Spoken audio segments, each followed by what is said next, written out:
the only happy man in the city. Have you ever met someone so innocent that the modern world looked completely mad through their eyes? This is the funny, emotional, and eye-opening story of Julian, a cheerful village man who entered a big city for the very first time, and almost ran away believing every single person there had lost their mind. Far away between green hills and quiet rivers stood a tiny village where life moved slowly like a lazy afternoon.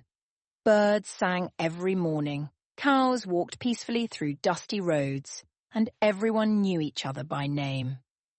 In that village lived a simple man named Julian. Julian was not rich. He owned only a small wooden house, 2 pairs of clothes, and a goat named Bella, who followed him everywhere like a loyal dog. But Julian smiled more than anyone else in the village. He laughed loudly, shared his food, and slept every night without worries.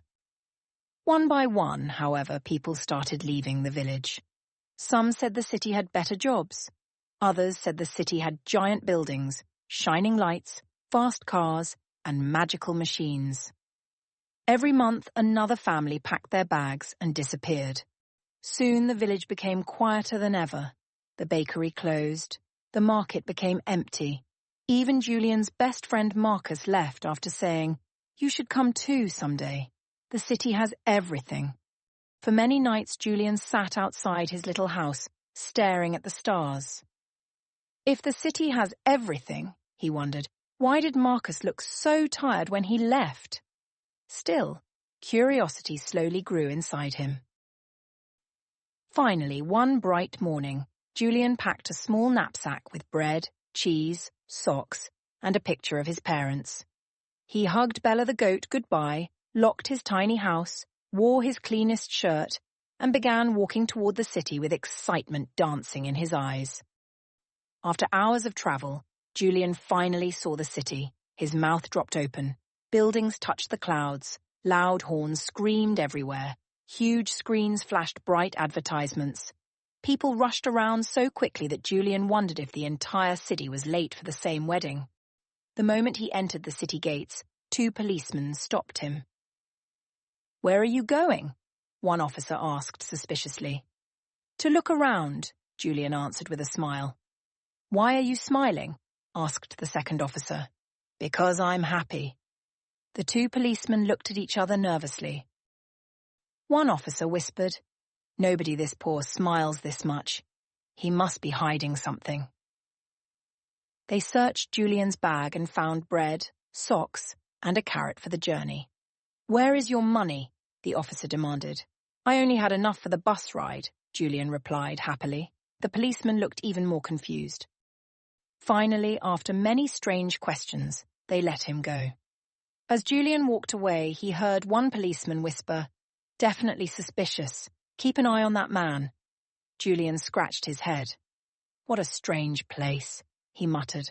The first thing Julian noticed was that nobody walked normally. Everyone rushed like their shoes were on fire. Men ran while eating sandwiches. Women spoke angrily into phones. Even old people hurried across roads carrying bags heavier than themselves. There must be something exciting happening today, Julian thought. Curious, he decided to follow a man wearing a grey suit who looked especially busy. For 3 whole hours, Julian followed the man through crowded streets, noisy trains, and giant buildings. The man never smiled once. Finally, he entered a tiny apartment, dropped his bag, stared silently at a wall for 10 seconds, and fell asleep sitting in a chair. "That's it?" Julian whispered in disbelief. He hurried all day just to come home and stare at a wall? Julian suddenly felt tired just watching him. That night, Julian slept in a city park.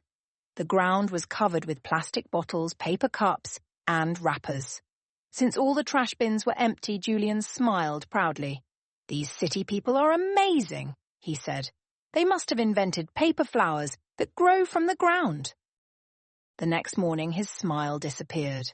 A man walked by, opened a candy bar, and casually threw the wrapper onto the grass. Julian gasped. "Oh no," he said sadly. "The flowers are actually garbage." As Julian continued exploring, He reached enormous warehouses filled with lights and music. Hundreds of people walked in carrying shopping bags. "Aha!" Julian shouted excitedly. "This must be the greatest museum in the world." Inside, Julian stared at shelves full of strange objects. One machine made coffee in 20 different styles. Another device could speak, play music, show pictures, and somehow still run out of battery every hour. Why invent one thing that does 20 jobs badly, Julian wondered, instead of 20 things that each do one job properly? Then he noticed a woman proudly buying a very expensive watch.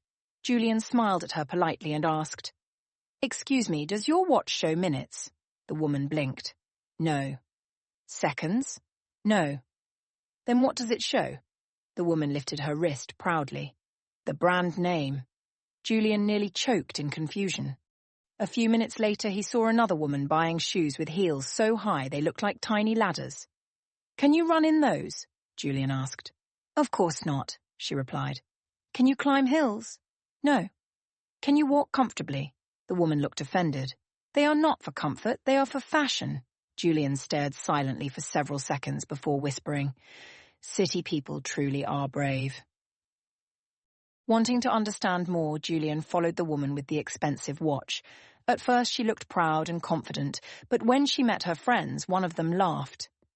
"That watch is old already," her friend said. Another added, "Everyone wears the newer model now." Instantly the woman's happy face collapsed. Julian could not believe it. She spent so much money just to feel sad 5 minutes later, he thought. In his village, people used things until they broke. Here, people seemed unhappy the moment they bought something new. By evening, Julian sat near a playground feeling disappointed. Maybe the city was not magical after all. Then he noticed a group of children laughing, running and chasing one another. Finally, Julian smiled again. "Ah," he said happily. "At least children still know how to enjoy life." But one boy sat alone holding a small gaming console. His face looked angry. His fingers attacked the buttons like a woodpecker pecking a tree. Every few seconds he shouted things like, "No, stupid game!" and "I hate this level." One little girl invited him kindly. "Come play with us." "Go away," the boy yelled without even looking up. Julian watched carefully. That terrible machine is clearly making the poor child miserable, he thought. Trying to help, Julian walked over gently. "My boy," he said kindly. "Sometimes happiness is found outside little angry boxes." Before the child could react, Julian grabbed the console, threw it dramatically onto the ground, and stomped on it like a dancing chicken. Crack! The screen shattered into pieces. For 1 second there was complete silence. Then chaos exploded.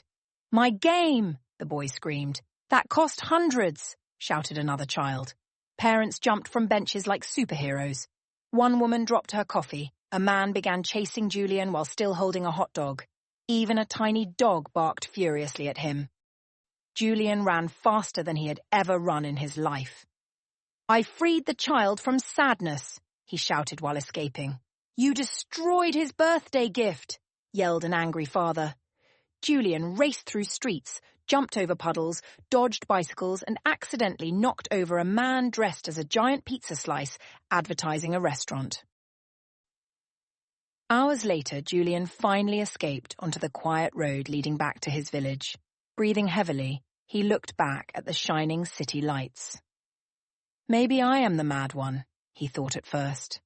But then, he remembered the tired faces, the endless rushing, the lonely apartments, the garbage on the streets, and the people buying things that never truly made them happy. Julian slowly smiled. "No," he whispered. "Maybe the world has simply forgotten how to live." When Julian finally reached his village days later, he hugged Bella the goat tightly and laughed with relief. From that day on, whenever travelers visited and bragged about the city, Julian would simply smile and say, "In the city, people have everything, except time to enjoy it." And strangely enough, many travelers became very quiet after hearing those words. Moral of the story: real happiness does not come from expensive things, endless rushing, or trying to impress others. True happiness comes from simple living, meaningful relationships, peace of mind, and enjoying the little moments of life.